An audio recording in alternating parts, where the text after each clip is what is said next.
Hello, bowling fans. This is Dustin J. Markowitz coming to you taped, as always, from the gem along the Colorado River, Fort Mojave, Arizona, bringing yet another edition of your favorite bowling talk show, Bowling Evolved. Join me, as always, is my partner in crime. He's a five-time PBA national champion, the 1992 PBA national champion, and, of course, one of the greatest bowlers in PBA history. He's the man with the golden left hand, the one and only Eric Forkel. Eric, how are you doing this morning? I just love Messenger Boy. That's all I can say. You know, if someone doesn't know the context of that statement, that's going to make a very awkward start to our show. Good morning and welcome to another one of our interesting shows. Hopefully we don't put anybody to sleep this morning, but how can we? Because we have the one and only Messenger Boy on the show. That's all I know. Absolutely, we do. Join us this morning first is a very special guest representing Brunswick Bowling. He is Brunsnick himself. Nick Smith has joined the show. Once again, Nick, thank you so much for joining us this morning. Hey, thank you guys for having me on the show again. And I'd just like to add, Eric, that his Messenger Boy's true identity has not been revealed yet, so I cannot confirm or deny that I am, in fact, Messenger Boy. Maybe I'll have to ask Commissioner Gordon in Gotham City. Maybe he knows who it is. We'll look into that. Okay. Yeah, they're tight-lipped though, so good luck. Okay. I love it. Of course, for those of you who don't know, Nick does some tremendous videos that are available up on Facebook, YouTube, all over the place with him and several different personas. My personal favorite video, of course, is the traditionalist's worst nightmare. And Nick, let's start off there. Where do these ideas come up? Where have you come up with some of these ideas for these videos? Well, I mean, you get some idle time in the office and your brain starts wandering. But where we get some of the ideas is from current events, whatever's going on. With your favorite video, the traditionalist worst nightmare was the whole beef between Brian Voss and Belmo with two-hand versus one-hand. So I decided to give my take on what I thought that they were both up against. So we loaded up the accessories and we just goofed off for a while and then cut it together, and there you have it. It got a ton of views. You know, I figured out. I figured out. You must be a fan of Weird Al Yankovic. I was. He was definitely hilarious in the 80s. He's still funny. It just dawned on me. That's where you get the parodies from. Okay, I got it. All right, now we can move on. Okay, go ahead. Well, to be fair, he's had longer careers than a lot of the parodies he's done of those careers. I know. That's very true. And I was going to say, too, now, on a serious note, where do you actually stand on some of your videos? In other words, if you look at the Brian Voss controversy, quote-unquote, against Belmo, I mean, how do you actually feel, Nick? Do you lean more towards Brian or do you lean towards more Jason? I don't lean towards either. You know, bowling is supposed to be enjoyed by all, and there's no one right way or wrong way. You know, you can throw one-hand, two-hand, or in Eric's case, even left-hand, and still have a good time bowling. So, ow, that was like a body blow. Ooh, I got a little pain there, but okay. All right, go ahead.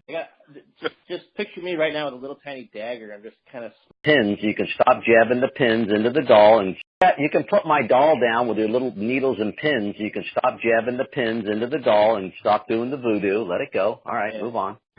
Yeah. But no, I don't lean one way or another. I mean, two-handed bowling's obviously successful, and there are still a lot of good one-handed bowlers, and it's not going away. So might as well embrace it and make the changes we need to do with the equipment, like USB-C has done with layouts, and you can't use extra holes with your no thumb, and so they're taking steps to kind of equalize it a little more, and I don't see it as an issue. Very well said. And I know both Eric and I have talked about it on the show, and obviously coming from my perspective now, having to switch over because of injury, I agree with you wholeheartedly. Bowling is supposed to be enjoyed by all, and I still say the percentages are so low with two-handers against one-handers anyway that I think it's really a moot argument. But regardless, it's really interesting to see that all the great things that you've been putting out, you've been a shining light in a bowling community that definitely has a lot of negative influence. So you brought a lot of joy to a lot of people. And With that being said, let's talk about your quote-unquote real job for a second and talk a little about the stuff that you've been doing with Brunswick Bowling. So tell us a little bit about what's been going on now that you have been kind of handling all the staffers with Brunswick and, of course, the new products that are coming out from Brunswick. Sure. Yeah, about a little over a year ago, I took a different role with Brunswick. I was in the field as sales, as a product rep for the whole Northwest. And they asked me to kind of take on the entire duties of all the social media and manage all the staff. So it was definitely a change of pace. Honestly, it's been the best thing I've ever done. I'm fit for the role. I have, I'm definitely experienced with social media and kind of managing all that. It's just one of those things where it was a perfect fit, and I bring an energy to the team and some crazy ideas. And sometimes, they are good ideas, and sometimes they're bad, but I'll bring them up anyway.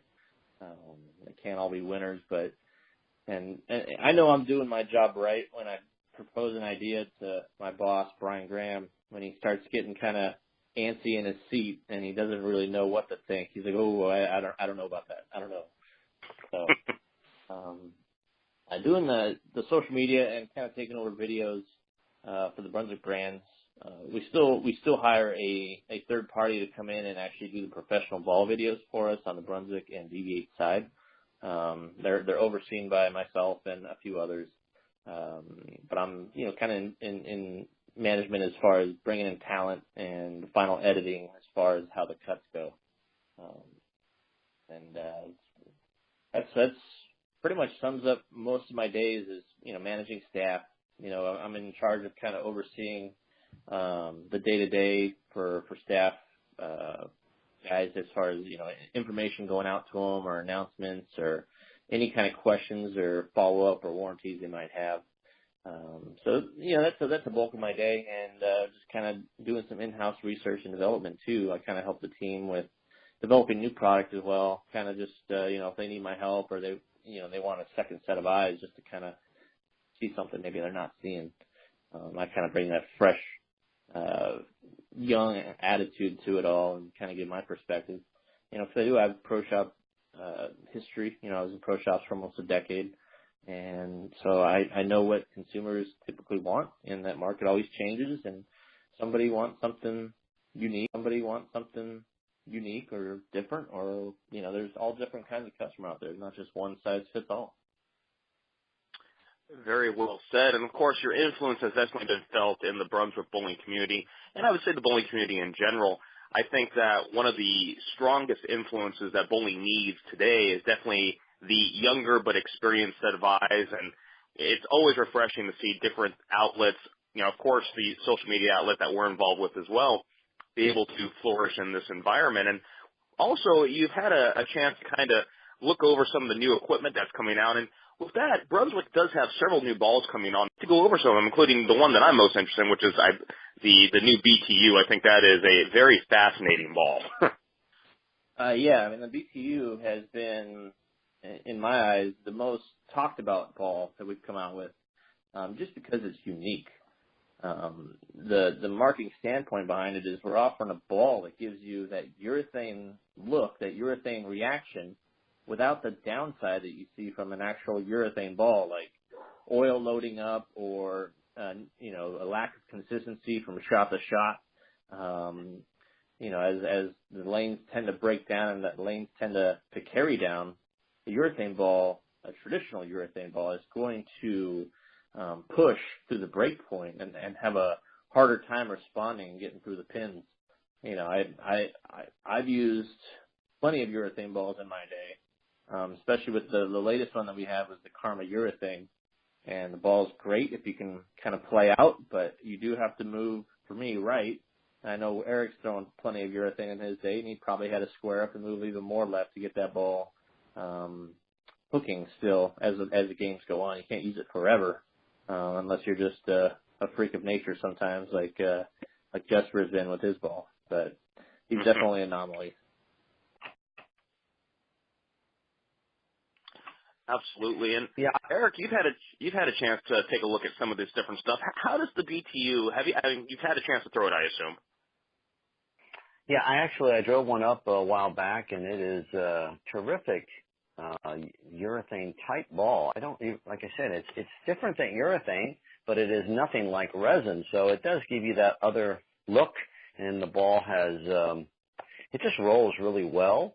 Because most of the time when you're going to throw urethane, more than likely you're going to play a little straighter. Even the guys with the big hands, they're not going to be, throwing the ball all around the lane. The idea is to keep it in front of you, keep it a little straighter, and this thing just reads the lane in a little more calmer way. So for me, when you're moving around, even on the left, when you go pair to pair sometimes, you run into some crazy stuff, and that ball just keeps it all nice and solid right in front of you. There's nothing jerky going on, but I just like the way it goes through the pins. I mean, on most normal house shots, you can definitely use it because there's a friction area on the outside on both sides, and it's definitely a good tool to have in the bag. And other companies have some urethane balls as well, but I think this one's shining like the best. I think it's really good, and I'm glad that they actually came out with the urethane ball because it's definitely nice to have it in your bag of tricks. Certainly, and definitely it was something that Brunswick was lacking there for a little while, but now, as we've talked about on the show before, I believe Brunswick DV8 and, of course, Radical are probably the most versatile bowling balls on the market today. It really was something for everyone. And, Nick, talk about a little bit about some of the other company releases. What else can we expect to see from the three brands? Sure. I mean, the ultimate goal for each brand is to, fill the reaction chart. So we have a ball that come out that fits somewhere in that chart, not just to bring another ball out, but to give you another stopgap, if you will. I know Eric and I talk about, arsenals and reactions quite a bit, and where this will fit, where that'll fit.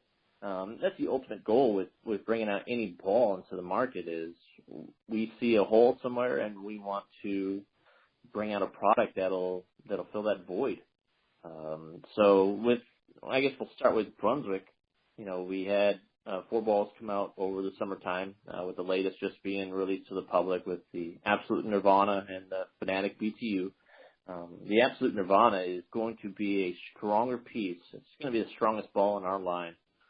Taking that hook shape and hook reaction of the original Nirvana to a whole nother level, giving it about 3 to 4 boards more hook than the original, for even more heavier oil conditions, or for speed dominant players, or as Mo Pinnell likes to call them, the Percy Pussnucklers of the world that throw it very hard with very little revs. Earlier in the summer, we came out with Mastermind, Strategy, and Fanatic, and the whole premise behind bringing another Mastermind to the line. That ball nameplate has seen so many different variations over the last few years. It's been popular, and it's recently seen a price decrease. Once the Nirvanas came out, we dropped the price lot of the Mastermind series down a notch. So you can get all that performance for not as much money. So it's definitely more affordable for the consumer. With that being said, the strategy is kind of more or less a replacement for the original Mastermind. Our players are saying that the ball is just slightly cleaner with a little bit more backhand, but the overall shape and feel is very spot on to the original. And the Fanatic is taking a throwback core, the Versamax core, which was insanely popular, and pairing it up with a brand new cover stock, very clean pearl, and giving it that nice reaction for when the lanes start to break down a little bit. That's definitely a ball you can use, later in the block if you're bowling a tournament, or it's going to be a great ball for most typical house shots that have a lot of friction. And, definitely sounds like it's kind of reinventing the line. I mean, you don't see that too often. And of course, but Brunswick also has the vintage line too. So this isn't exactly something new for the brand. No. We've seen insane success from the vintage line. We started that off with the LT48 a few years ago, and we brought out the Rhino Pro Gold, and now the Danger Zone, which they've had some longevity in the line. People are still eating that stuff up. They love it. As far as old school look with new school reaction, that's the whole premise behind that. And so vintage series has been very good for us. It just adds that extra ball in the line where you get a different reaction, and also sometimes when you're bowling, if you have an old school ball in your hand, it gives you a different feel. Like as far as your mentality, as a kid, I loved throwing like the older stuff, and finding like things, either on eBay or something like an old throwback ball. I just loved drilling it up and saying, wow, I can't believe I found this ball. I found this old zone. And people are going to be like, what the heck is that? I'm like, oh man, you wouldn't know. This thing came out in the 90s. And, so you get that feel of like, man, I used to have a Rhino Pro Gold because a lot of people did. And you get to have it repackaged with new technology and, that same great look from before. I'm laughing at the 90s comment. As you're saying that, I'm currently sipping on a Crystal Pepsi, so it's pretty much whatever is old is new again, it seems like. That's pretty good, so the throwback works for different industries, not just us. Yeah. Although, I have to say, Eric, for you, throwback, going back for you, we're talking the LT48 would be like a throwback ball in your case, right? Excuse me, I didn't hear you. I lost the signal. What? I didn't hear that. Tiny daggers again. I figured you can't be the only one to dig in. That's okay. No, I think obviously the vintage line is cool. It's great to have. Sometimes you have these old favorite balls that you just keep throwing, and even though they might be oil soaked and they've been around for 10, 15 years. You pull them out and they still strike in today's environment. And you're like, well, why do I need all this new stuff? But it's great to have a little bit of both, of course. And the latest and greatest is terrific. All the balls that Nick talked about, I am fortunate enough to be able to use that in the DV8 and the Radical line. And they've got a great variety. Each line has a variety, so that's like times 3. So any of the Brunswick brands give a player exactly what they're looking for in some way, shape, or form. And I know there's other companies out there, but, man, right now, I got to believe in the Big B right now is riding high. Yeah, we're definitely doing well right now. And we realize that there's different customers for each brand between Brunswick, DV8, and Radical. The Brunswick customer typically may not want a DV8 ball, and they may not want a Radical ball, and vice versa. The DV8 brand is geared towards a little more youth, a little more attitude. So they may not look at a Brunswick ball, and that's totally fine. So that's why we market everything separate. We keep everything as far as that goes separate, and we base our reactions and performance on a completely different level as well. And if you want, I can talk about the other brands as well. Absolutely. I'd love to hear a little bit more about DV8 and Radical as well. Okay. The DV8 brand also released 4 balls this summer. The most recent releases were the Vandal Smash and the Deviant Pearl. And the Vandal Smash goes off of the original Vandal that we released last summer. We took the same core and we mastered it with a new composite type solid cover to give it a little stronger reaction overall, a little smoother, that same great shape, just for more heavy oil. We didn't rush into making a solid right away. The original Vandal was so popular that, we kind of left it alone. We didn't want to give it a big brother just yet, so we waited. We were patient with that one. Let the pro shops have a lot of sell-through time on that ball. Deviant Pearl, once again, it's a kind of the exact same as a Deviant with a pearl composite cover. It's actually the same cover stock we use on the Thug Life, so it is a high performance cover stock. Now the core on the Deviants are definitely a little milder as far as they're going to push through. They're going to create a little more later reaction down lane with a little higher RG. So you get a nice pearl cover to go with a weaker core. Definitely for down, when you're going to see a lot more dry when the lanes break down, or for even guys that throw it really slow. So those are those two balls that just came out. Those came out on the 9th. And earlier in the season, or earlier in the summer, I should say, we had a Grudge Hybrid, which is a hybrid version of the Grudge. So that same strong, aggressive shape, with just a little cleaner, a little less hook overall. I got so many, and what was the other one? Freak Show, which is an all-new design. It's entry-type price point, going to fit just under where the hooligans are, and actually give you a lot of bang for your buck. I was able to throw this one quite a bit this summer, and it kind of opened my eyes to how much this ball actually performs as far as overall hook and back end. Kind of really surprised me, because you're not spending a ton of money on this ball in a pro shop, but you're getting that high end performance. So it's kind of definitely a freak, as far as performance wise. Hell, I mean heaven. I mean, it's perfect. Freak for a freak. I like it. Your words don't hurt. Your words don't hurt, Eric. Nope. It's just a little bit of time to get back. I got to get back in the game here. I took too many punches earlier. It's my turn to come back. Okay. I give you half credit on that one. Good job. Thank you. So it's a real traditional light bulb core with a pearl cover, and it just responds really sharp to friction. It gives you a lot of bang for your buck. You're not spending a ton of money, and you're going to get a performance ball for it. And then we'll go ahead and talk about your uncle's products and Radical line for your Uncle Mo. Uncle Mo, Mo P, yes.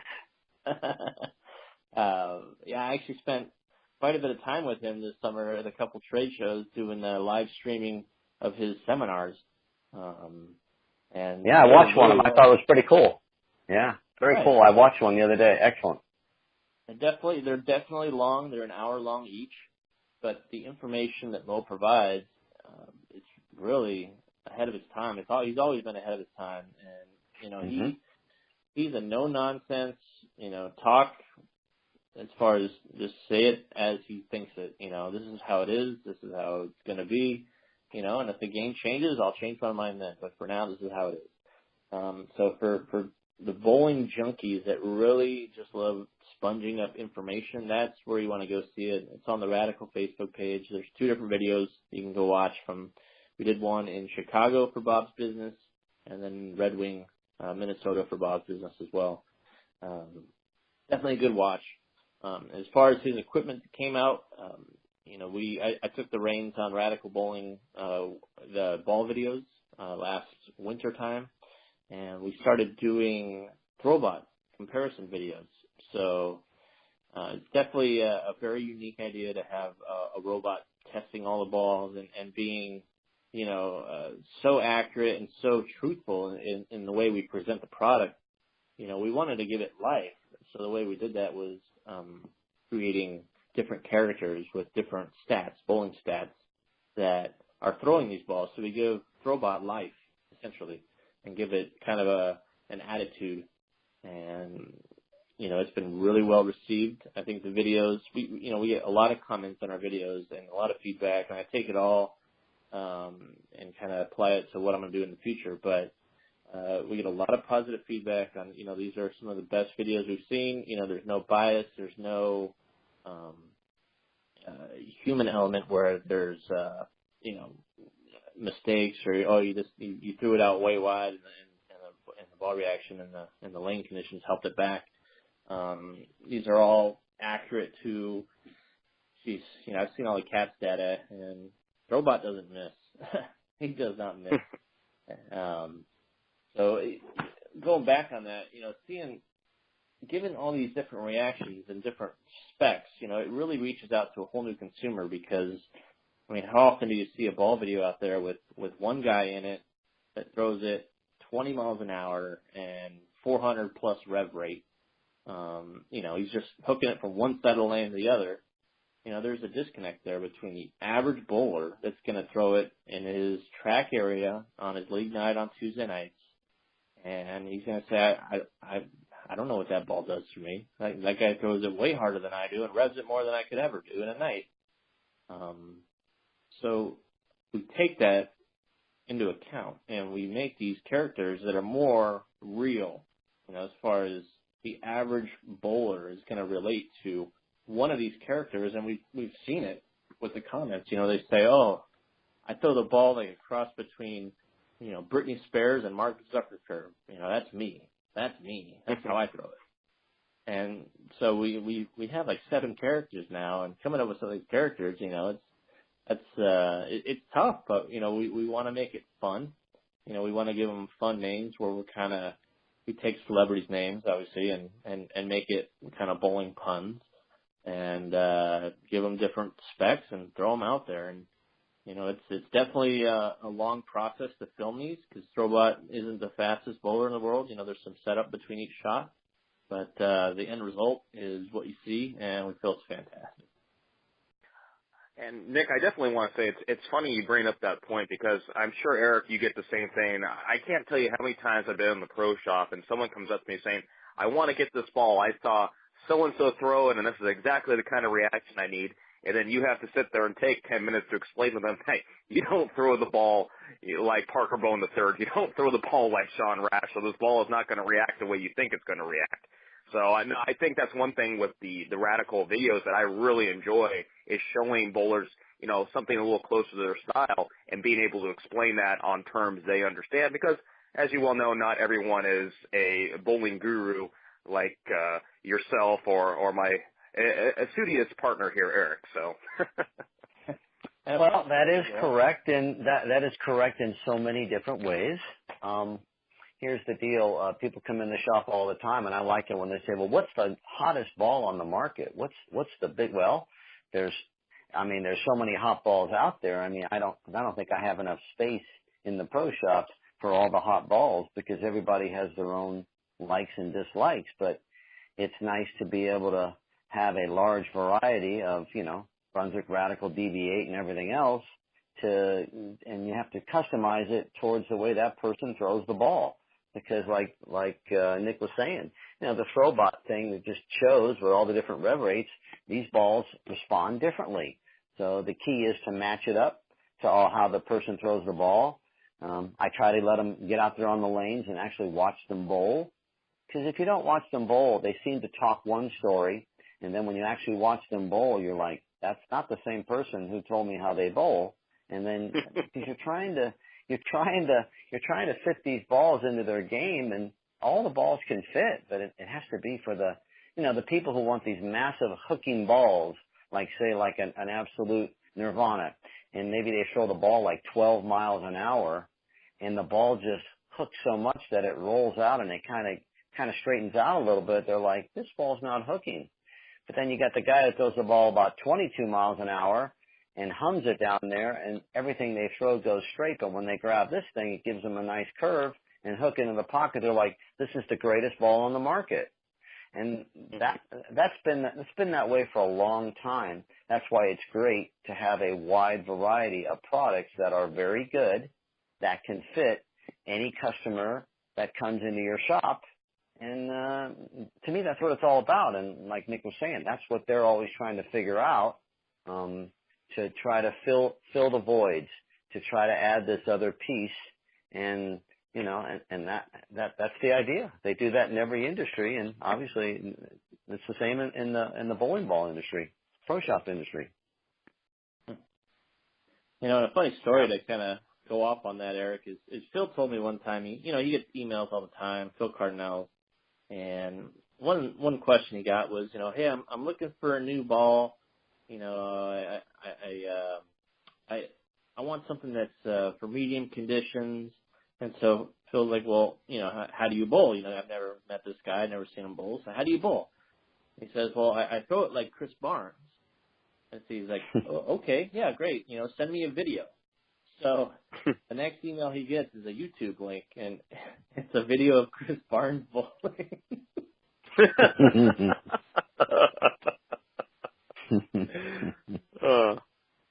That's funny. Well, and I guess he really did throw it like Chris Barnes, and I mean it's just you know, bowlers are funny, and I obviously, since I've been doing this for a little over 10 years now in the pro shop business, you get all types that come into the shop, and it's just fascinating the way their mind works, and you just gotta, sometimes you almost gotta be a bit of a psychiatrist or psychologist to try to figure this thing out, what they're looking for, because again, when you have a lot of great product, some people just want the latest and greatest. Some people just want like a ball that doesn't do much but still hits hard. Everybody wants a ball that hits hard. Nobody's ever come in and said, "Can you sell me a ball that hits bad?" Sure, I got plenty of them. It's always, I want the ball that hits hard. I want to throw a messenger. I said, well, call Messenger Boy. He can help you with that. But anyways,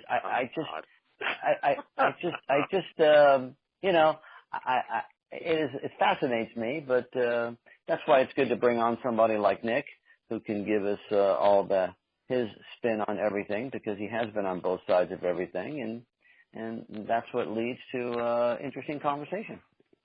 Absolutely. And I do want to say we are coming up. We are going to be taking a little break here, and I want to say, Nick, thank you very much for joining us on our first segment on the show today. Of course, check out BrunswickBowling.com.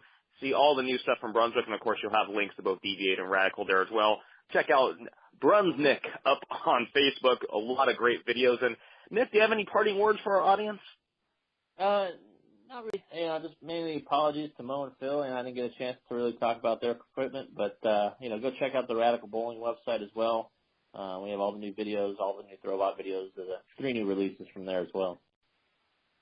Well, I'll tell you what, Nick, if you'd like, we'd love to have you back on in the near future. Sure, anytime.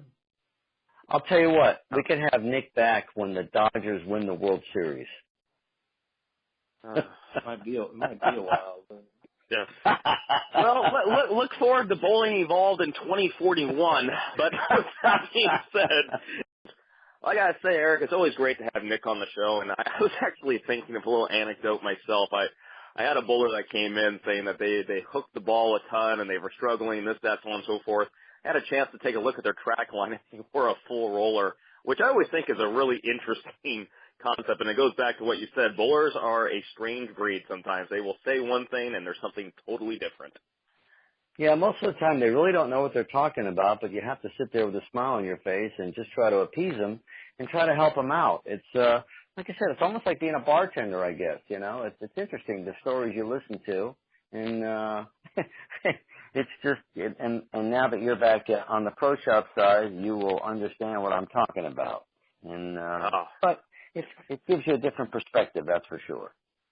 Oh, it's been a fun endeavor, but I do love it. There's nothing like working in a pro shop, nothing like talking with people. And with that being said, let's move on to a couple other quick stories here. I do want to mention that we did just have the PWBA U.S. Open, and we saw Liz Johnson run the gauntlet, win her 5th PBA title, let me try it one more time. 5th consecutive PWBA U.S. Open title. No, wait, that's not right either. Wow, I'm going to be doing some editing on this show. This is going on the blooper reel. 5th U.S. Open title, 3rd consecutive U.S. Open title. That's what I was trying to say. And, of course, it was really just a fantastic show to watch her run the gauntlet. Liz is throwing the ball so well right now. And I'll tell you, it's stories like that that really need to be out there, that really bring not only women's bowling, but bowling in general into a whole new light. Well, I agree. I mean, obviously, she's definitely going to go down as one of the greatest women bowlers of all time. And she is and has been quite amazing for a long time. And her straighter game that she plays, even on these demanding U.S. Open conditions, she's phenomenal. And she's a winner, obviously. You always see her. She bowls great in the majors. That is obviously a big major for them. And I don't know if there's anybody better. I mean, and you go back through the history, if she keeps bowling and, she just keeps chugging along, she's going to have all kinds of records, and she could go down as one of the greatest women bowlers of all time. Absolutely agree. And, she beat Kelly Kulik in the first match. And of course, there's a lot of argument that Kelly, because of her winning the TOC and whatnot, that she deserves the title of greatest woman bowler of all time. But, if you go through history, there really are so many tremendous female bowlers out there. And Liz Johnson is definitely one of a kind, and also a very, very sweet lady as well, if you ever have a chance to talk to her. Well, I mean, obviously Kelly is fantastic. Sure, she won the TSC a few years back, and I mean, another terrific, great bowler. I mean, she's awesome. I mean, there's so much talent, and obviously those are a little bit older. There's the young talent that's out on the ladies tour right now is fantastic. A lot of international flavor, which I find interesting. That they have a place to go show their talents, and I think the ladies tour is very cool, and it's fun to watch. And if it's in your area, you should definitely go check it out. Absolutely. Support all women's bowling and all bowling in general. And she actually did have a pretty decent payday. I believe she won $20,000 for first place, which, again, not too bad for a lower version of what used to be a full women's tour. And it's been fantastic to see the stops. Of course, other breaking news, the USBC's decision to ban the Motive Jackal and the Motive Jackal Carnage has been upheld, which I think is very unfortunate for Motive. Of course, Scott Wilbur, friend of the show, been on several times. Unfortunately, there was a scheduling conflict, so we were not able to have him on the show as we had hoped for. But, you know, I really hope that this blow does not affect Motive bowling as much as some people seem to think it will. Like I said before, I believe mistakes do happen in the industry, and I think Motive is only going to come out stronger from it. Yeah, I mean, I just can't see how one or two balls is going to ruin the entire line and the integrity of a ball company. Scott's a great guy. Actually a true American, if you want to say it that way. He believes heavily in the American having stuff made in America and products, etc. And I don't know. I just think it's just a glitch, and I'm sure Motive will be fine. I don't think they're going to close the doors after something like this. They're just going to move on and keep sending out some pretty good product. We should have him on in the near future, and he can close the door on this whole subject. Absolutely. And again, we wish Motive the best. There is really not a lot of room in this industry for any negative feelings towards any ball company or any individuals. And of course, Motive really sets a standard for, as you said, being an all-American company, being a family company, and we wish them the best. Some other small news, as we mentioned last week, well, I guess it wouldn't be last week, it'd be our last show. We will be having a tournament coming up on December 4th. We will have the Bowling Evolve 2x4. It will be a doubles tournament. Again, you'll go 4 games across 8 lanes. Top 4 teams will go to a Baker-style elimination match play format that will be filmed, hopefully either podcast, streaming, or we may have some other big breaking news here in the near future. It will be a handicapped event, and we will have some big added money into it, as well as some other small surprises. And Eric, I gotta say, you know, you look at a lot of tournaments out there, and there's not a lot of events that you see that can cater to both the handicap bowler and the scratch bowler. And I think where we're setting this tournament at being 100% at 210, we've kind of hit that happy medium where we're going to see a good influx from both sides of the equation.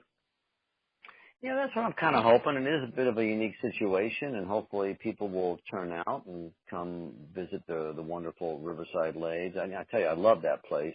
I still love that place. I hopefully they come and enjoy the competition, and you try to set it up to be as fair as possible in a game and sport that's not always fair. So, but hopefully, with all that you're trying to do and we're trying to put together here, that they'll come out and enjoy the event. I definitely hope so. We will have some more information coming on this at the end of the month. Again, we are hoping to have a very big breaking story in regards to this tournament. However, I cannot make any official announcement yet, but keep your eyes open on our Facebook page. Of course, that's facebook.com/bowlingevolved, or you can just go to www.bowlingevolved.com. That will take you to our Facebook page. Fred Eisenhammer, our lead writer for our talk show, and posts a lot of great stories, a lot of them based out of the Los Angeles area of bowling, and always different things up there. Fred does just a tremendous job, so please check out his work. And Eric, with that being said, I think that is going to take us into the end of the show here.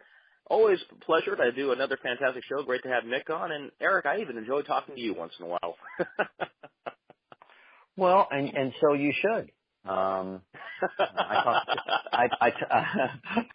talk to people every day, and believe it or not, they do like to talk to me because they think I might know what I'm talking about. you know, as you get older, you learn more and more, and I like to help kids like you along the way, and I feel like I'm helping you mature into a fine human being just because you know me. Did I just say that? Yeah, I did. Okay. I am blessed and privileged to, no, okay, in all seriousness, as anyone knows, I do consider it quite an honor to be able to do the show with you, Eric. I mean, we've been doing this now for, 4 years, and it's been a really interesting ride. And one thing I will say, every time I do a show, I always learn something new, and all joking aside, Eric, it is an absolute honor to be able to kind of pick your brain and hear some different perspectives on the sport that I've never had the chance to experience. Well, I appreciate that, and that's, like I said, we do very well together, and I do have a lot of experience. The fact that makes me old, but I have been involved with this thing for a long time, and I was fortunate to do the touring part for about 15 years, and now I'm on in the pro shop business, which is on the other side of things, and so I've got a pretty good perspective of all things bowling, I guess you could say. And again, it's just one person's opinion. It's just what I believe. That's what makes the world go round. Everybody's got an opinion, and sometimes there's a disagreement, but that's okay because I don't want everyone to agree because it's challenging to get everyone to agree on the same thing. Before I go, it reminds me of our late great friend, Mr. Barry Gurney. We always used to have spirited conversations when he would call me at the shop to complain or talk about certain things that were going on with either his game or the conditions, what have you. And I always had to try to give him the proper things, the stories to set him straight and calm him down and, you know, debunk all his things that he thought was going on, the conspiracies, and explain to him how you need to attack the patterns and what you can do to help yourself instead of just hoping for that one magic window that has to open up every week for you. So we used to have some pretty good, I always enjoyed trying to get him to see things in the right light, because once you step out of the competition environment, then you step into the other side of it. You just see things differently. When you're in the vacuum, you don't see it. So, you know, that was always fun to try to get him to agree because he was so stubborn.